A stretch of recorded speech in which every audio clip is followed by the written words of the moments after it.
Right, so ending this mission, not kind of ending, there's still a few, this and another excavator to do, but to share some more stuff that I've been thinking, and that is related to what we're gonna see. And what we have seen is that you're gonna have to touch AoE. AoE has just got out of hand in a way that is crazy. But one of the things that, yeah, Pablo said, it was like, uh, explosion in AoE weapons were getting held by self-damage. Self-damage was a problem. They took away, in the eyes of players, self-damage was a problem, but that was actually, maybe if they hadn't took that feature out of the game, maybe we wouldn't be in the situation we are today. I don't know. It was a system that players were complaining a lot, but maybe that should have been kept in the game so things like this don't happen. Like, these statistics don't lie, 47% of the most used weapons are AoE, so that's definitely like a concern.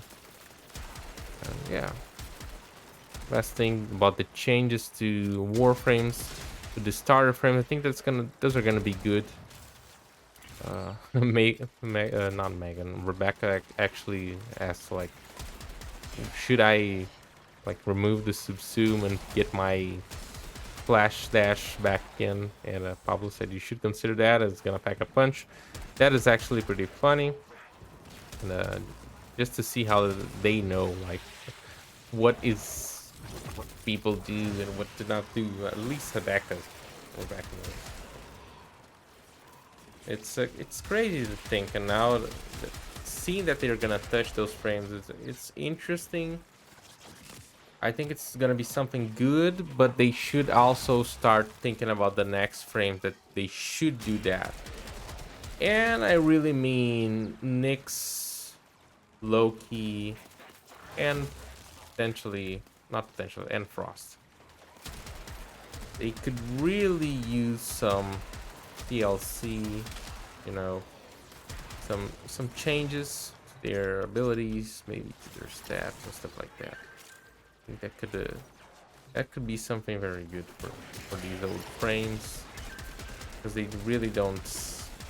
It's kind of hard to use them right now. And one last thing that I want to talk about, actually, this is gonna be the last one, is that now that I've been thinking, we're getting these great changes to the game. Some we're getting like fixes, we're getting nerfs and stuff.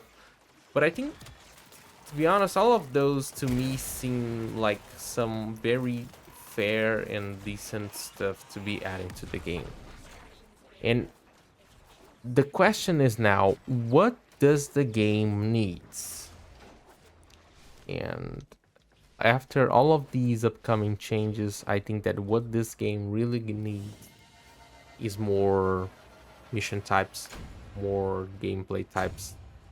And I mean it for the frames. We're getting more call gameplay, which is gonna be great. But we're getting so many changes to the frames that I think we need some more. We really need more game types for the frames. They briefly talked about the raids and stuff, and that's gonna be something for next year. So potentially next year we're gonna have very interesting stuff. Uh, yeah, I really hope they're touching that, making that better, and bringing in more game types, because now that we're gonna have all of those new uh, shiny, let's say those new shinies, new stuff, we better have some new modes to use it. That would be pretty nice. What do you think the game needs right now, or will need after Veilbreaker? Let me know in the comments below. Leave it a like and consider subscribing.